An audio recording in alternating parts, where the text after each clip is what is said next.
Good evening. I'm by training and experience, I'm from academia, but as we were eating lunch, I said it is really refreshing to walk in a room, in a conference area, and see the presence of the Lord. And because here's what's really interesting. Every individual has two aspects, of physical and spiritual. And those are so interconnected in every aspect of our life. So during the academia and all these conferences that you go, there are great talks. But what's really lacking in that faith and the spirituality of the thing. So when I walked in this morning, I think you were talking about your experience. And it was just so positive and just a great feeling. So what I wanted to do with you is I would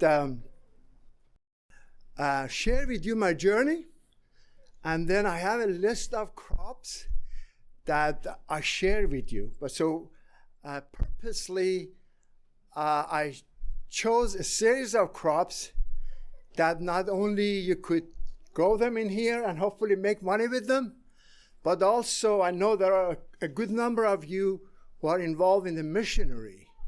And then when you go out there, I purposely kind of chose some of those, and I would share some of those crops that if you go to Nepal, if you go to Afghanistan, if you go to Colombia, if you go to Honduras, you could probably grow some of those and teach others how to empower themselves. But, so let me start with my journey. I was born and raised in Iran, and then I came to the United States in 1978. It was probably 2 months or 3 months before the revolution. I was just really fortunate to be able to get out of the country and come to this wonderful country and start a whole new journey. So I studied in Oklahoma State University and Texas, Tarleton State University in Texas, graduated, and in 1987, with my family, we moved to Honduras, where we lived for 14 years, and yes, I did learn Spanish, which is great, actually. And then that was a really life-changing experiences. This experience allowed me to learn about tropical agriculture, which many of you have lived in those countries. How many of you have lived in Central America or the tropical? Yeah, a good number of you. And then in Honduras, I worked for Honduran Foundation for Agricultural Research, which is called Fundación Hondureña de Investigación Agrícola. And that's the home of new varieties of plantain and banana, which is quite interesting because in 80s and 90s, there was a fungal problem on plantain and banana had threatening the industry, the whole global industry of banana and plantain called Sigatoka. So this foundation or this research center came up with new varieties that were resistant to black Sigatoka. But anyway, so that was part of it, and then that is the picture of Honduras. So I work. That journey really allowed me to work with really poor, small farmers. And I put kind of chose those pictures for a purpose. To this gentleman, how any of you recognizes this fruit? Very good, rambutan. Yes, it's rambutan. Yes, it's a hairy fruit. It's in Thailand. It's hairy fruit, and that is a tropical fruit grown. And then in there, we try to work with the small farmers, help them to export rambutan to Europe and United States. So this guy drove his mule filled with rambutan for, I think, 6 miles. Rode his mule and came in there into the center to be able to share that. black pepper. This is a black pepper. That is a famous picture that I took, I think, in the early 90s. That is, they are harvesting blackberry to harvest to the United States. It was just really all small growers. This picture is actually roots and tubers. Roots and tubers are sources of carbohydrates. Like potato for us is, when you go to the tropics, that's actually what they consume. I don't know if any of you have used, any of you have seen taro chips? Taro chips, yeah. Taro chips is actually coming from this, from taro that they grow in the tropics, which we are promoting in Virginia, in other places. Actually, you can grow those stuff in here. But anyway, so those are examples of small, limited resource farmers that we decided to collectively work with them and teach them to be able to export their product. This is actually a picture of washing ginger. In the middle of nowhere, they had a source of water, simply put a system together, started washing ginger for export. So it's really, even when I was preparing, it was just really that memories and experiences that I had many years ago. It was just really, really interesting. So in 2001, I moved to Florida and started working with the University of Florida for seven years. And do you all know any of these fruits and tropical fruit? Yeah, you gotta try. They all are coming from Florida. A jackfruit, which is the largest fruit ever, and it's wonderful. Tropical fruit is just really, really amazing. Lychee, Florida-grown lychee, and longan. Any of you have heard about longan? Yeah, just a few. It's a wonderful tropical fruit grown. A lot of it grown in Thailand, and it's just really preferred by Asian. And dragon fruit, which we have been trying to grow in Virginia. But yeah. But anyway, so just during those times that I was working at our place, I had the experience to volunteer. What they call it, there's a program called Farmer to Farmer program. You have the expertise, you go in there and help farmers. And this experience of going to Myanmar, and you've heard a lot about Myanmar for the last several years, and the overtaken by the military and so on. It's just really difficult situation that they're going through. But this was during that time, that democratic short period of time that they had. I went in there and tried to listen to my phrase that I would use. Try to work with them and learn from them and teach them about ginger. And the reason I say that, I have the summary as I show it to you. It is, these people have been growing ginger for thousands of years. I mean, ginger is part of their whole psyche, whole culture, economic, social. It's the fabric of everything is built on ginger. They use ginger for everything, including what? Medicine. So who am I to go in there and teach them about growing ginger? So when you go in there with that attitude, as many academia, many people, you want to go in there and solve, they had problem with diseases. So I went in there to show them how we can really manage your crops, ginger crops, sustainably. But in order to be able to do that, and you mentioned this morning, I had to be humble myself to be able to learn from their knowledge.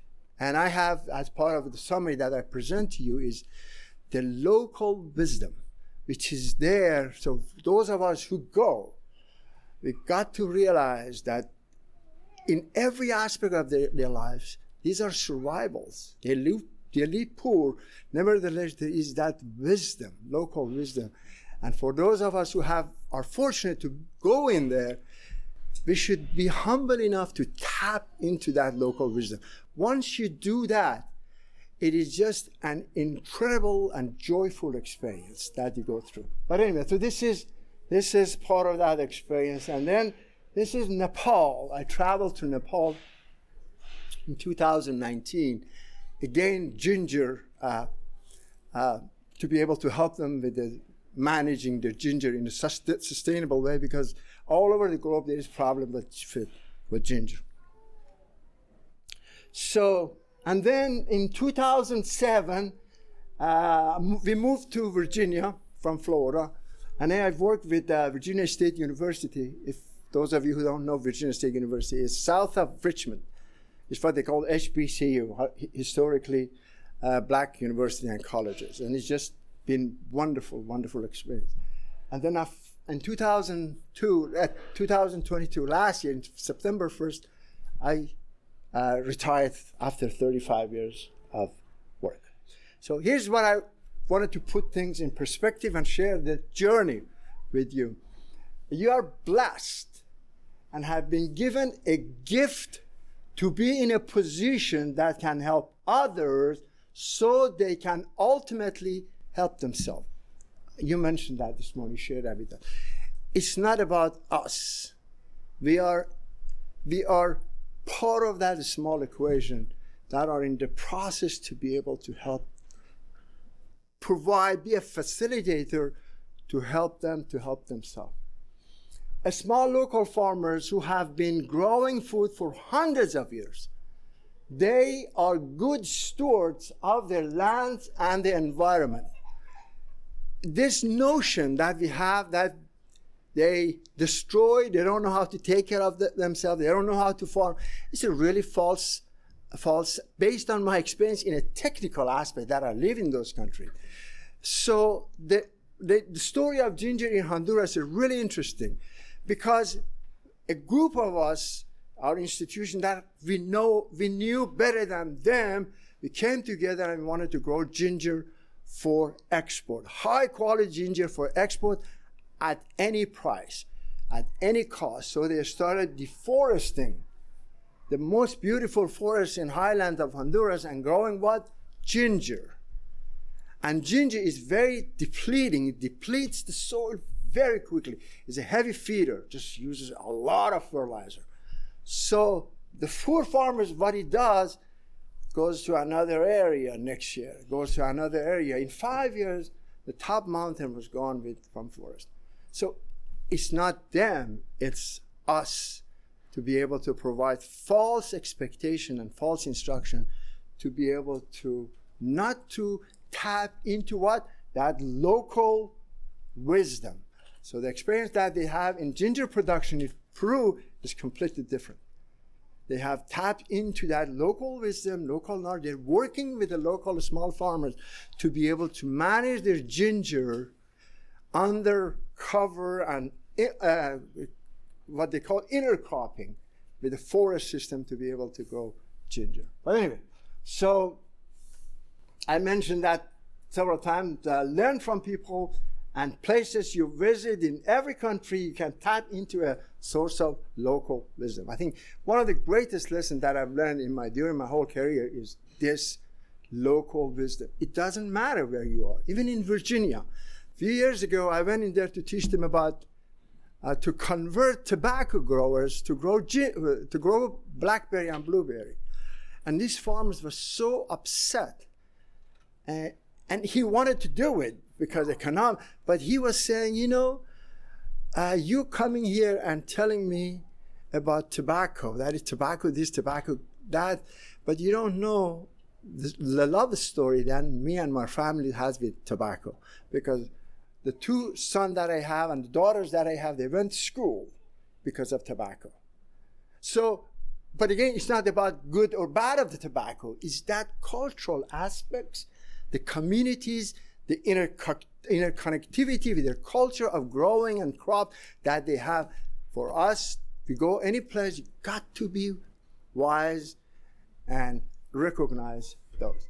So again, offer solutions that are in harmony with their cultural an economic identity. I gave you the ginger, I gave you the tobacco, and then again, one of the greatest examples we had when I was in Honduras, we were going to, in 1980, the coffee prices dropped because they had planted 20,000 hectares of coffee in Vietnam. I don't know if any of you have heard that or not. But that really brought the prices down really, really below it wasn't even worth picking them. So the Association of Coffee, they came to us and wanted us to teach them about alternative diversification crop. And then we went in there teaching about all these other crops. But if people, the story that they were telling about their love stories and the cultural identity that they had with coffee, it was just overwhelming. So when you go in there, just be aware of the cultural identity in terms of the food production and food system. Okay? Now, economic solutions will create jobs and prosperity and resiliency. And I want to share this ultimate with you. Ultimately, prosperous and resilient people are willing to change and embrace new ideas. So, again, we want to come back to these things. Again, mission feel extremely important. But I think you use the example of the crops and agriculture. That marriage that happens between economic and faith, it is really, really important. But anyway, so let's see if I can finish with that and then go back. I'm just going to finalize the journey with this poem by a Persian poet named Sadi. The sons of Adam are limbs of each other, having been created in one essence. When the calamity of time affects one limb, the other limbs cannot remain at rest. If thou hast no sympathy for the troubles of others, thou art unworthy to be called by the name of a man. So these are some of the crops that I share with you. A small fruit, blackberry, blueberry, and raspberry. There's a lot of information about strawberry, so I didn't want to include the strawberry. And then if you have time, I'll talk about these other minor crops. Is that like a good plan? Is that something that... Anyway, so berry categories. Why has berries become so popular?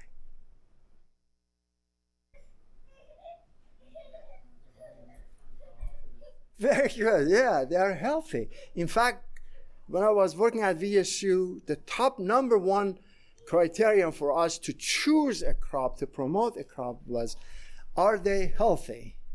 Can I sell them as a grower, as a healthy crop?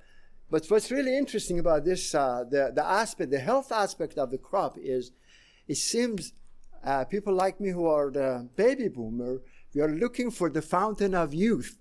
We want to live forever.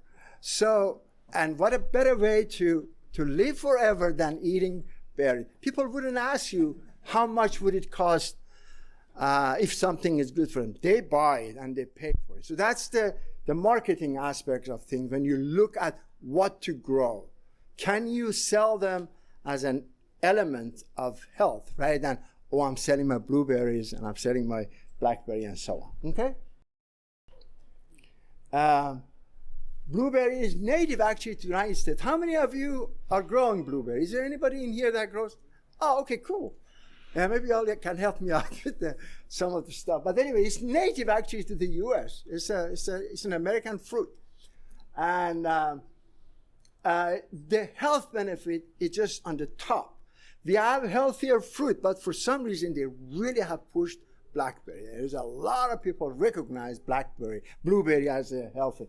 And then in 2001, the commercial value of the U.S. blueberry was $1.1 billion. It's a huge, huge crop. But what's really interesting, it's not only huge crop in the U.S. and Europe, they are growing it all over. Many years ago, they invited me to go to this country, and then they wanted me to help them learn about blue. They said the selling price for the blueberry in that country was $10 a pound. So the price is just astronomical. But the opportunity is there for farmers, and the consumers loves it. And again, it fits in one of those crops to be grown in the highlands of tropical condition. No matter where you go, you would be able to teach farmers how to grow blueberry. This is a graph that in 2000 it was 40,000, and in 2021 was 100,000 acres of blueberry was grown in the United States. Just unbelievable. But anyway, so if you decide to plant blueberry, just got to do your homework. Just got to be careful and do a little bit of research. There are 3 species of blueberry. They're called northern highbush, southern highbush, and rabbit-eye. Northern Pennsylvania, you want to make sure you concentrate on highbush. Southern highbush, what they call chill hours. Do you all know chill hours? Okay. Anybody want me to define chill hours, or sure. Should I define it? Yeah, chill hours is when the temperature, accumulative temperature below 45 degrees during the dormant period of a crop is called chill hours. So 8 to 1,200 hours for northern highbush. It takes a longer period of time for them to meet the chill hour. But once a variety of blueberry or blackberry or any other, once it reaches that chill hours, then if it warms up, what's going to happen? The buds begin to develop and the sap starts running and so on. So southern highbush is 150 to 400. So they are not, on the other hand, good for Pennsylvania. And then rabbit-eye is somewhere in between. There are some of these new rabbit-eye type blueberries. These are not varieties. These are types. So if you decide to plant blueberry, just make sure you do an assessment. What do I want? What type of blueberry I need to plant? Now, soil requirement. Blueberry, if you plant blueberry in your somewhere around your house, the likelihood of that blueberry growing and producing fruit is really, really low. Why? Because the pH of the soil, most around the area, in Virginia and other places that we know, is neutral to up, more than 5.5 to 6.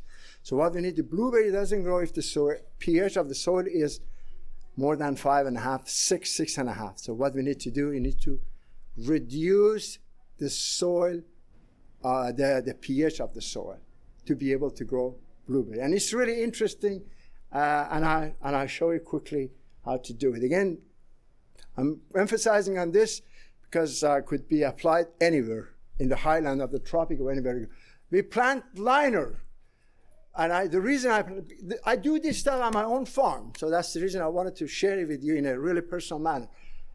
It is a liner, and as a farmer, I'm always worrying about the bottom line, right? And who is not? The farmer should look, how much would it cost me to buy the plant and grow this and grow that? So you grow the liner, they're cheap, $30, $40 per plant. You put them in 1 gallon, keep them somewhere warm, they grow ready to go. So, but if you buy big plant, those called again $1.40, a big 1-year-old plant going to cost you $12. That's the reason we use liner. So that's the reason. And then they come in 72 units in a tray. You take that and you plant it. Okay. So this is a hypothetical situation. I told you the pH for the soil should be between 4.5 to 5.5. It's outside of that, blueberry doesn't usually grow. So what do I do? We have 2 situations. One is I have perfect pH. So no problem. I make my bed, put the landscape fabric, plant my blueberry. After you do your soil analysis, obviously, to be able to find out the pH of the soil. So that's scenario number 1. The other situation is the soil pH is outside the adequate range, is more than 5.5, which most of the soil that we know in the US are higher than that 5.5. What do? There are three options in that case that I share with you. Okay? Number one is apply sulfur. This is a table that you're all welcome to have a copy of this. This is a table that tells you if you, this is, for example, your initial pH of the soil, and this is the pH, your ideal, 4.5, 5.5. So these are the ideal for blueberry. This is what I have at my farm. And depending on what kind of soil I have, sandy, loam, clay, so the amount of sulfur per 100 or 1,000 square feet is, if I have 6.5, I'm in sandy soil, I want to bring it to 4.5, I need 15 pounds of sulfur. Spread it all over and then let it sit. Don't do it overnight and plant. You need to let it sit because there is a chemical process that needs to take place with heat and microbial activity for that pH to go down. That's one way, right? Now the other way is sulfur. Use pine bark. I have close to 500 blueberry plants that I grow in containers. I grow them in container in pine bark. 80% pine bark, 20% peat moss. Mix that, plant my blueberry plants. 15-gallon pots last for 10 years, blueberry. But I'm not going to go to that route. But pine bark this is the area that I'm going to plant my blueberry. No sulfur, forget. That was one option. The other option is, this is your row that you want to plant your blueberry. 4 feet. You till that, 2 inches of pine bark, till it again, 2 inches of pine bark, you till it, you make the bed, you plant your blueberry. That's it. No sulfur, just pine bark. But if you have a large area, you need a trailer load of pine bark. Fortunately, pine bark is the cheapest mulch that we could buy and use. It's not really expensive. I buy a yard of it for like $30 with prices going up. So are we good? So that's one way, just pine bark, and you plant it. And then obviously that's what they call fertilizer injector. We use that to be able to inject the pine bark, using it a little bit mechanical machinery to be able to do it rather than like me using my wheelbarrows to be able to do that. But anyway, quite interesting. And then you make your bed, you go on, you reach your goal. So the other way to do it is really interesting is, if you don't want to go in either that route, you use your tractor. These are my rows. And then you just go make a hole 2 feet by 1.5 feet wide. And then you fill it up with, that's the percentage, 60% pine bark, 20% peat moss, and 10% original soil that you dug up. You take that, mix it, put it in there, and plant your blueberry. And then you are good to go for the next 5 years or 10 years. Okay? Now, the distance usually depend on the type. Remember what I was telling you, we have different types of blueberry? For rabbit eye, which they grow really big, huge, we leave 12 to 14 foot between rows and 5 foot between plants. And then if you have high bush, which will be in Pennsylvania, most likely you would use high bush type blueberry species. So that would be 10 to 12 and 3 feet between plants. So the reason is because it appears to be, why? Because if you decide to use your tractor and spray and all of that, they grow large and big, and you don't want to damage them that way. So what variety do I want to plant? Okay? Again, if you are in the mission field, in the highland of the tropic, you're welcome to contact me.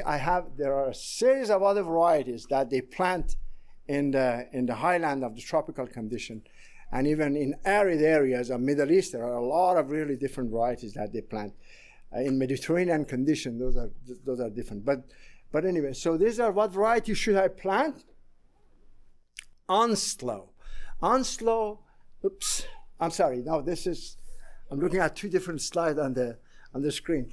But so this is in the Pennsylvania, a map of Pennsylvania. Those are different, what they call weather zones, hardy zones they call them.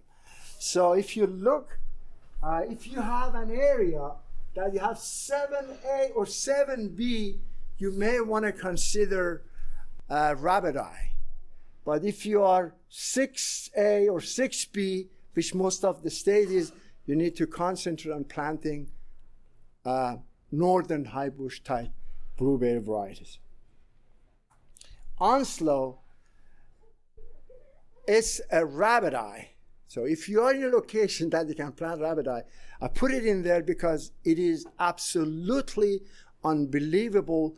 33 pounds of blueberry per plant. Unheard of. We had this at our test plot, and our staff just got sick and tired of picking blueberry from Onslow. It just keeps producing. So keep that in mind. Take notes. If you decide, research that just to make sure it fits your condition. Known varieties, Duke, very famous variety, very tasty, crisp, and very productive. It's a northern high bush. You can plant it in your area. Blue crops, Legacy. It's an old variety, really, really good, works really well. Elliott is a late variety because if you are a farmer and want to extend your season, you need to plant more than one variety that they mature at different times. So that's Elliott. And this is a new rabbit eye variety that I was told, because it has 650, I was told this actually could work for Pennsylvania, because before I came, I called a few of our colleagues and I wanted to make sure that they would give me some advice. And this is a new variety called Ochlogony. Take note. It's very productive, very tasty. However, rabbit eye varieties or rabbit eye type blueberries, they are a little bit grainy. They are extremely productive, but they are not your regular sweet blueberry that you buy at the market. Having said that, the newer variety of that type that are coming or being developed, they are tastier. So Ochlogony could be a good candidate. Ira is also a new, it's not a new, but it's something that could be considered for a certain part of the Pennsylvania. Blu-ray, they grow a lot of Blu-ray in New Jersey. Jersey Blue, Blue Jay, and these are some of the other varieties that are mostly northern high bush and very popular that you could probably consider. But I wanted to wrap up the blueberry with this. I have this. The blueberries start blooming, and once they bloom, you see, if they are tight, they bloom, or at different stages, their sensitivity to frost changes. Okay, for example, if they're at this tight bud, doesn't matter what temperature you have, it doesn't damage them.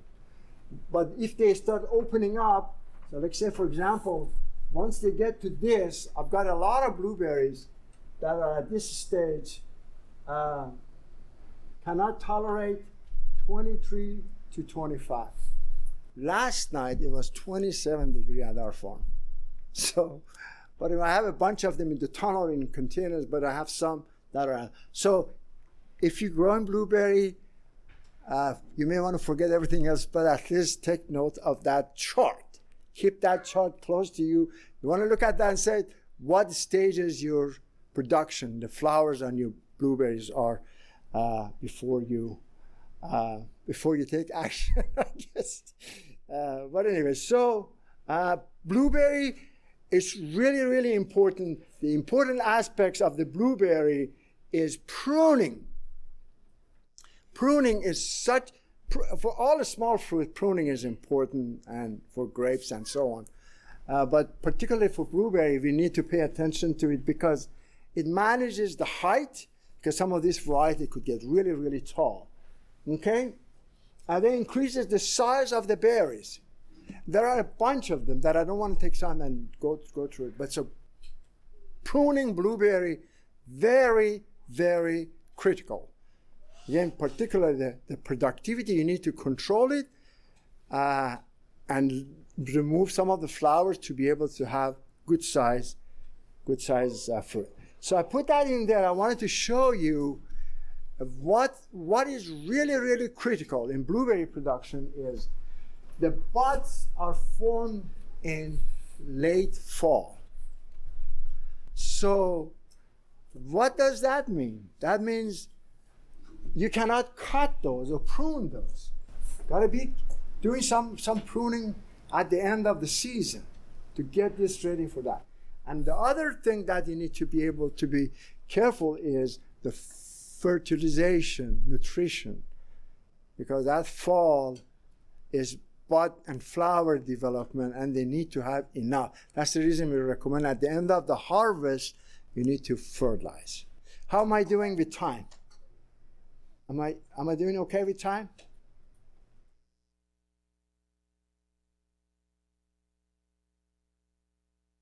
What? 45, you have question and answer time? 3 through 45. 3:45. Okay. I hope you find this useful and helpful. But anyway, if pruning is important, the right tool is also important. And then I learned that I used to buy really cheap pruners and loppers. They break in the middle of work. So I decided, no, I want to buy the best because they last forever. Invest in buying the proper lopper. So just very quickly about the pruning. This is what I get. Remember the 1 gallon, I put it in there, 1 gallon. So you want to plant this, you want to gently break the roots because the root system is very, very shallow. It doesn't develop, it needs all the help. So you just break the roots gently before you plant it. And once you plant it, you remove 2/3 of the top. All of this are pruned away, they go. Make sure you do that. And the reason we do that is to be able to help the plant to develop a really solid root system for the following year. So that means a lot of growers, what they do, they say, oh no, that's my fruit, look at all, and it blooms itself to death. I mean, it blooms, a huge number of blooms during the first year, just put it down. But if you do that, the plant loses that foundation and doesn't survive. You want to make sure you sacrifice and you remove the top and all those bloom. So this is what I did. 12 months later, that's what we get in next February. When the plants are dormant, that's what you have. Okay? So this is the 3rd year. You see, these are the old one and these are the new growth that you get. So this is the 3rd year. I'm ready to go with my production, all ready to go. But in February, this is before and after. You remove probably a good 50% of the production. And the reason is because this is what they call sustainable production. Why? Because you remove all this crossing, because when the leaves opens up, the buds opens up, this you can't see anything inside. And you have all kind of diseases inside that plant. That's the reason we do pruning as part of that whole sustainability production system. And that's pruned blueberries in the field, and then just a quick as before and after. So here's a source of plants. If you decide, I'm happy to send the slides if I have my email at the beginning. But these are the places that you can just make sure you buy good quality fruit. The thing is, planting blueberries, blackberry, raspberry, these are long-term investment, and don't get it from your neighbor. I mean, I used to, but I know it's a big investment. I want to start with something really clean and disease-free. So these are the sources that you can. I'm going to go ahead and quickly go to talk about raspberry. How many of you are growing raspberry? Anybody in here? Okay. Are you all happy with, who's unhappy with raspberry production? Oh, yes, there's one. Okay. Sorry about that, but maybe a few tips would help. But anyway, so raspberry, of all the small fruit, raspberry is the most perishable one. I mean, rain falls on it, it falls apart. I mean, you have to spray, you have to, what we learned years ago is just, it's really good to grow them in the high tunnel. How many of you have high tunnel?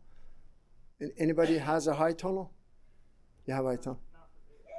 Yeah, but consider high tunnel is really, you can do marvelous things with high tunnel, but that would be another lecture by itself.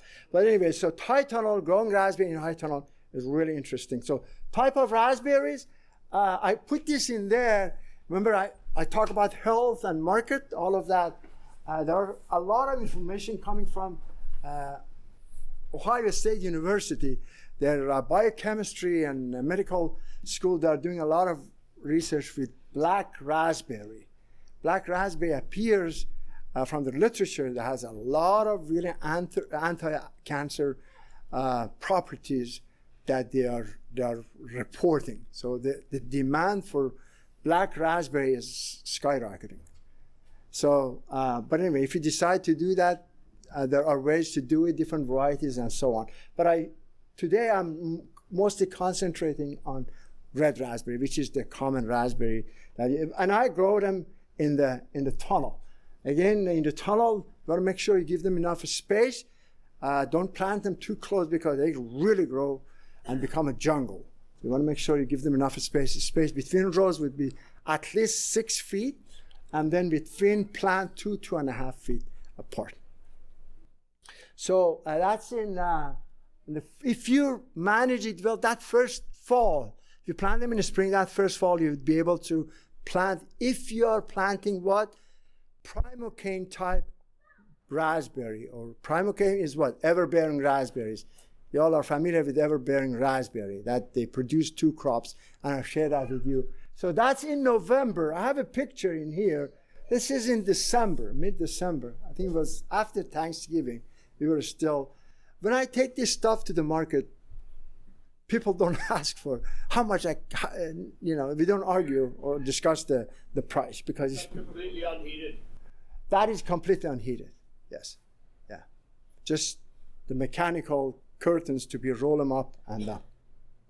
Pruning raspberry. So when you get done with raspberry, this is a jungle that you have. It's just the growth and development of raspberry is huge. So this is what you get. So if you have planted primocane type raspberry, 2 things could happen, or 2 options. One is a single crop. You mow everything. I just mow down everything and I start all over again. This is option 1, they call single crop, 1 crop per year. And then the new stuff start coming up and they grow. And they grow, and then obviously there is a lot of cane in here. They need to kind of prune them and tie them and so on. So this is what you get from mowing everything down, and then you start harvesting probably depending on what you are, where you are and the variety, you start harvesting sometimes in the summer. So that's what happened.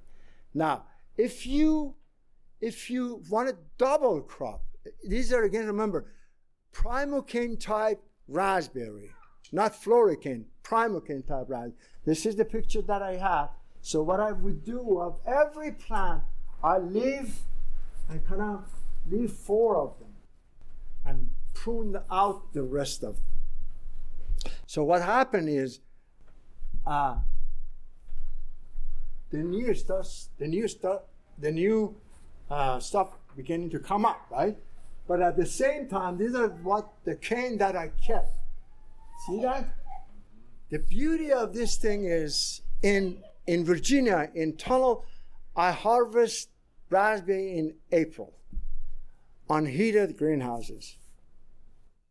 Third weeks of April, we start harvesting raspberries. From the double crop, the second crop, because it gave me a crop last year, and now in the spring it gives me another crop. Okay? While my other crop is coming up. Can you picture that?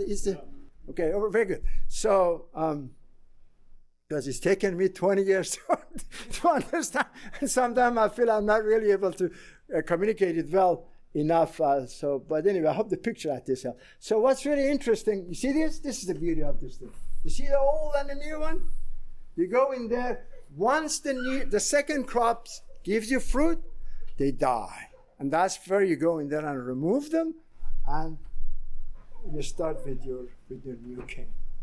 And then, on the other hand, it's really, really interesting.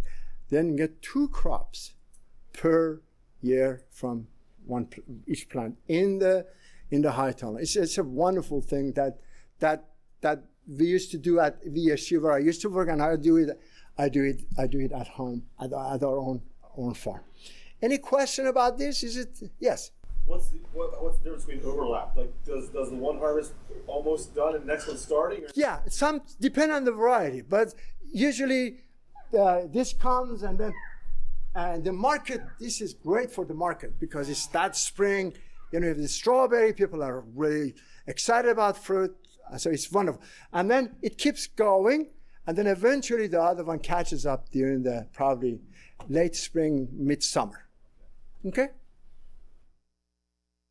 All right, so again, varieties to consider, because for us, I mean, you are in a better place, but Virginia is in the southern part, is the heat of the summer and so on. These are some of the new varieties that we've tried. These are from Dutch varieties from the Netherlands, Imara, Kowali, or Kawanza. They sell them at North's Farm, which is a nursery in Massachusetts. They sell them. They do really, really good under that in terms of the heat tolerance. Okay, so that's what time is it?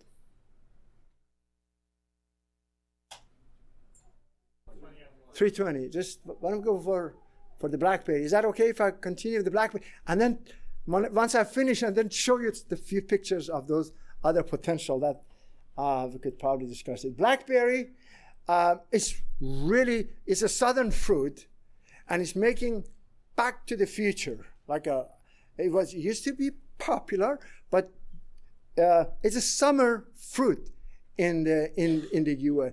But it's not. You notice it has become a commodity. A commodity is not special. A commodity is you can go to your supermarket and have blackberry all the time. And where is it coming from? Mexico. During the winter time, the blackberry is coming from Mexico, coming from Chile, mostly from Mexico. 10 years ago, I traveled to Mexico. They have 30,000 hectares of blackberry under tunnel.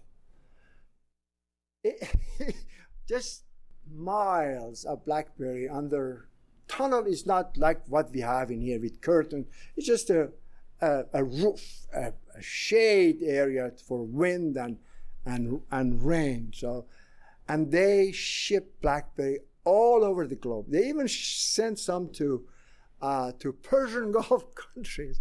They are doing really, really well. The Mexican have. So because of that, it has become a commodity that people want, no matter, they recognize blackberry. So it's not a southern fruit.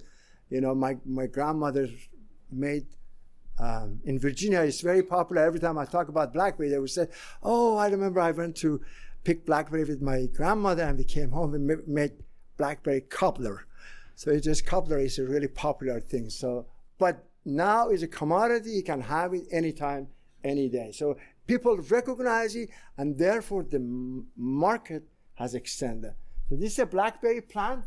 These are what they call crown, the lower part, the roots, and then we have two different types. Floricane, this is last year's cane, and these are primocane. Floricane, they produce fruit this year. Last year's cane, they produces fruit this year. Remember, it's not like raspberry. Raspberry is different. These are floricane. So this is Natchez.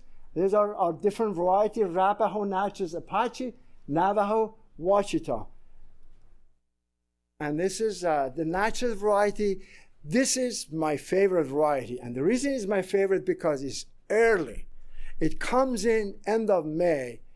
And I grow it, sell it, big, beautiful fruit. And then I get done with my blackberry before the June beetle and Japanese beetle comes in. When? In our place in July. That's my target, is to grow blackberry before it gets too hot. Ouachita, commercially, this is used all over. Osage is a new variety. It's small but very tasty, ships well. Navajo is an old variety that has a problem that I show you with one of the huge fungal problem that. Apache is a big fruit. It's an old variety. Caddo is a new varieties of blackberry. One from North Carolina.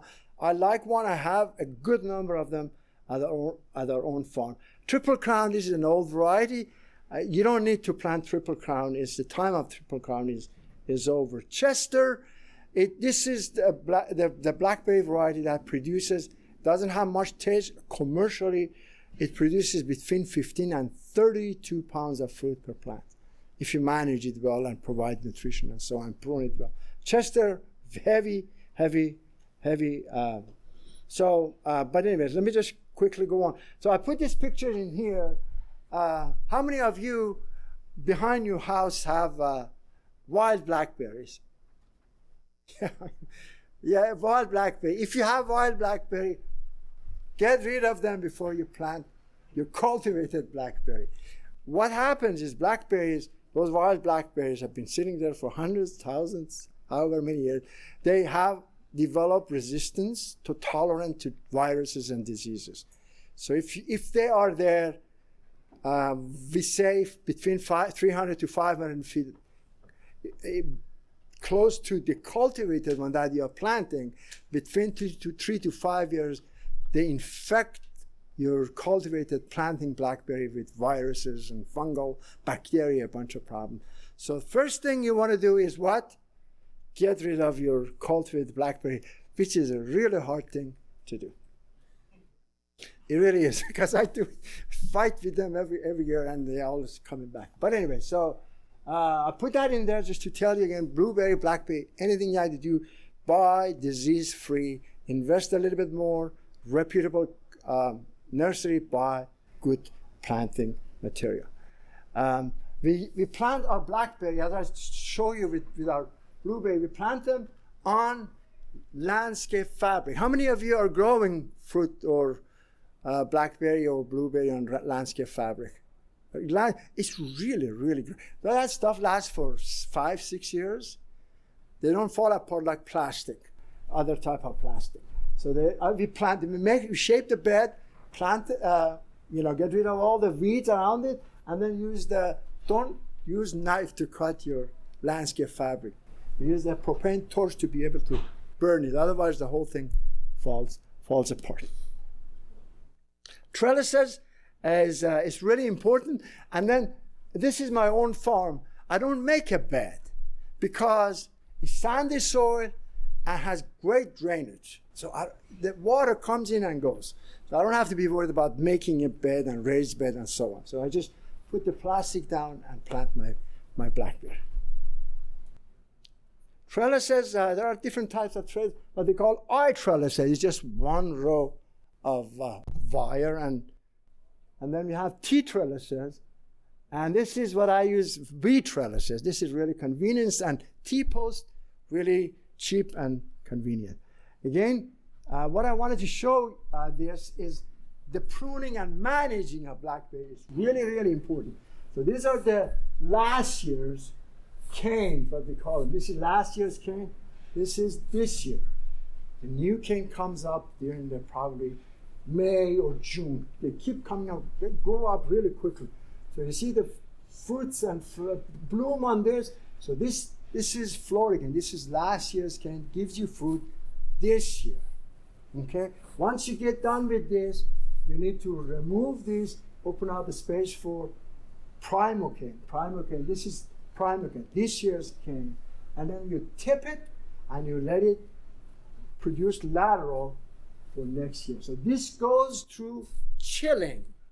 This year goes through chilling during the winter time, goes to dormant, and 2024 it gives us fruit. Very quickly, this is called orange rust of blackberry, detrimental killer. So if you have that, you have huge problem. Just got to be careful with your tools and walking, and just make sure not to buy or get fruits or plant from your neighbor, because you're introducing flowers, introducing problem. Very quickly, I want to share with you a few things about ginger. Again, remember the experience that I told you about ginger? Every country, tropical, particularly Southeast Asia, if you go, ginger is part of their whole economic and culture. And so we started growing, because of my experience, we started growing them in Virginia, and it's really, really easy to grow.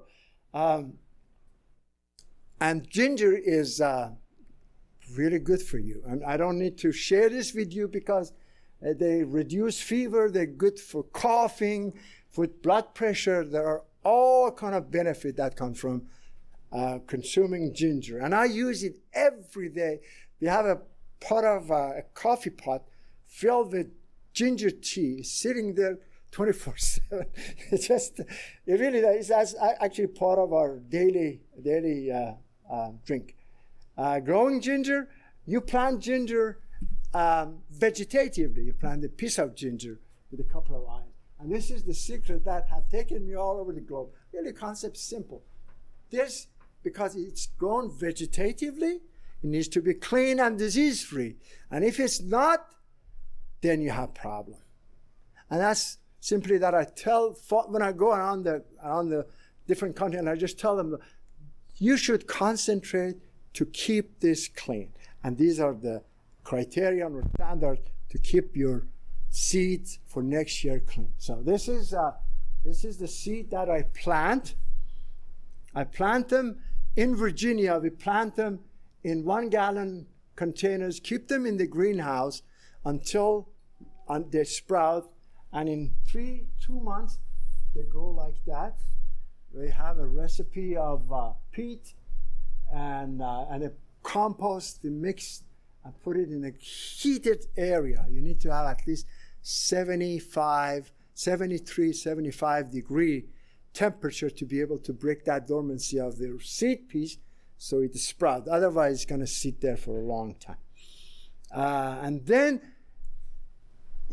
we use 2 systems. We either plant them in 20-gallon containers. I have a grower this year had 19 pounds of ginger coming from their 20-gallon grow bag, with what we call grow bag. Very heavy feeder. You feed it a lot. And if you are interested, hopefully you contact me. I'm happy to help to give you the recipe for the fertilizer and growing it in ProMix. We use a lot of ProMix, peat moss, and compost to be able to create that combination of the substrate. So this is in July. That's in October. We harvest them before the frost. Okay? We harvest them before the frost, and then, because if it stays there tropical in the frost of November, it's just gonna kill it, and it's gonna really cause a lot of problem with the rhizome. Or that was one way growing it in those grow bags. The other way is just in my tunnel, create a ditch, fill it up with a lot of compost, heavy feeder, and then transplant them in there and set up the irrigation system. And this is the process: May, August, September. And mounding, like potato, you need to mound your ginger. Otherwise, because it grows up, the rhizome grows up, and if it comes up, you wouldn't be able to sell green ginger. So that's the reason we mound it. We just simply go in there and cover it with soil and mulch or whatever you can do just to cover the rhizome. And then that's actually Virginia-grown baby ginger. So there's another one called turmeric. Very quickly, how many of you have heard about turmeric and great potential? Yeah, just it's unbelievable, the consumption of turmeric. Exactly like ginger, not much different. Takes a little bit longer before we can harvest it. So just quickly, what is this? Huh? Mango? Pawpaw. Yeah, very good. It's making a comeback. Do consider pawpaw. I have a series of lecture how to produce it and so on. But actually, when I tried this pawpaw in Virginia, I said, this is like tropical fruit. It has that creamy flavor. I said, behold, I learned it's actually the relatives of all tropical fruit, like cherimoya. It's from the custard apple family. So it's actually related to those, and the flavor of it's rich, creamy, wonderful. So I'm sorry we don't have time to go through it, but I need to leave a few minutes for questions and comments if you all have any questions or comments. Thank you so much for your attention. Yeah, we're gonna take a few minutes here for questions and see if we can tap into this well of knowledge. So anybody have a question, raise your hand. Raspberries, feeding raspberries. What do you feed them with in terms of? I don't grow them. Organically. What I usually use, I use triple 20 water soluble fertilizer, because I have them in the tunnel. You can't use granular fertilizer. I use a 20-20-20 water soluble fertilizer. The ginger rhizomes, when you harvest them, what do you do you have to dry them or something for market? Yeah. What do you do with that? No, actually, they fall apart very quickly. Baby ginger, it only lasts for maybe a week at the most. That because they haven't developed the fiber. It's water mostly. Although it's better for you. Actually, we've done some research at our university, former university that I worked. One of my colleagues did research. Baby ginger has actually better antioxidant and nutritional property, but it doesn't last. So, and I share this with you because this is part of the research that we did. I haven't shared this with you. So you take that baby ginger, you don't cut the whole rhizome or the stem completely. You leave part of that stem. You dig it up and put them in sand and keep it in for 45 days in temperature 59 to 60 degrees. In 45 days, that ginger becomes mature and it lasts for 3-4 months. So you know it.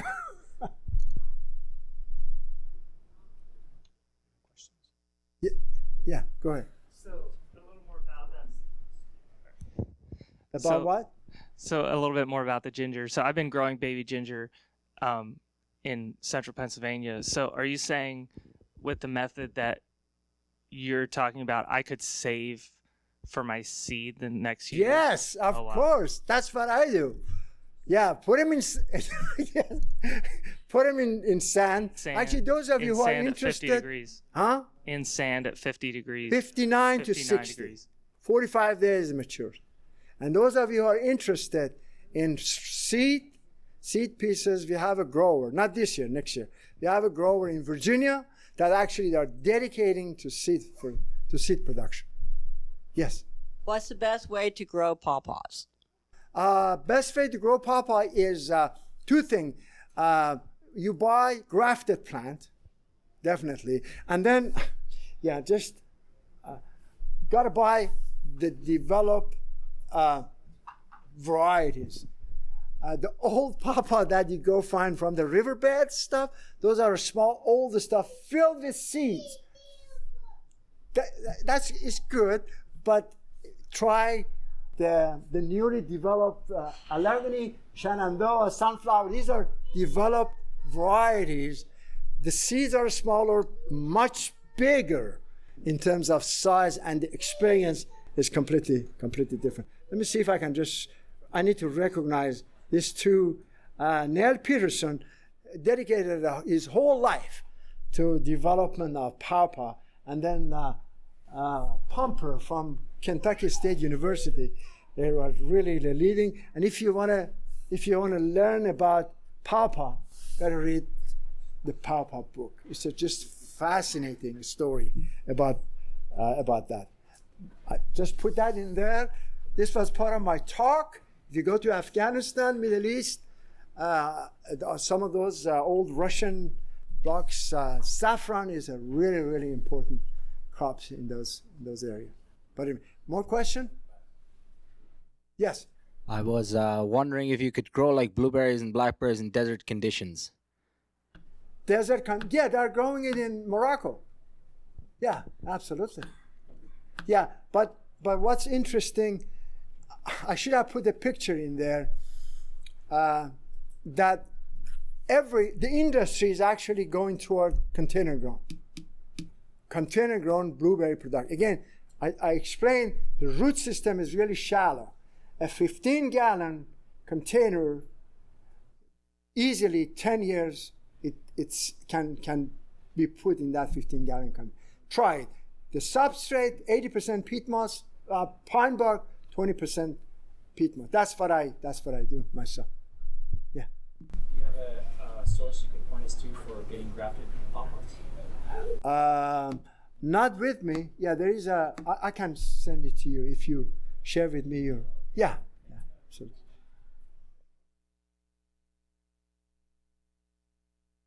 Yes, sir. The pawpaw, did I understand that you call them a tropical fruit, or they taste tropical? They taste tropical. You can grow them in the highland of tropical condition, because they like that warm, cool nights and so on, and the chilling required. They're deciduous. They go dormant. They lose their leaves. So it's a temperate plant, but it's from the family. Most of the relative of pawpaw are from tropical, but the flavor also, the rich, creamy flavor of pawpaw is also like tropical fruits. Yes. Go ahead.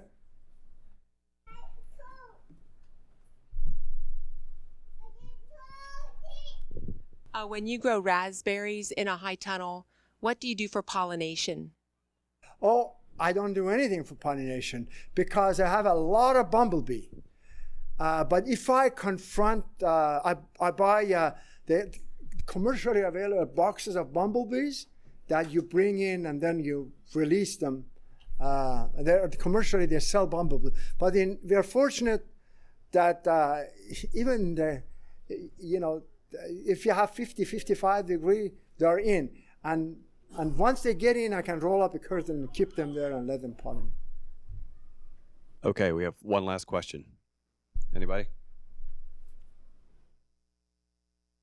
If not, I would say to everybody to have Dr. Reza over to your house. He will, if you feed him well, he will help you with all of your problems.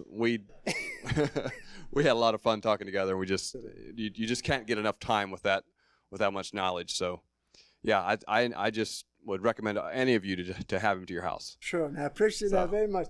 I really enjoy. But again, there are a lot more that I have put together.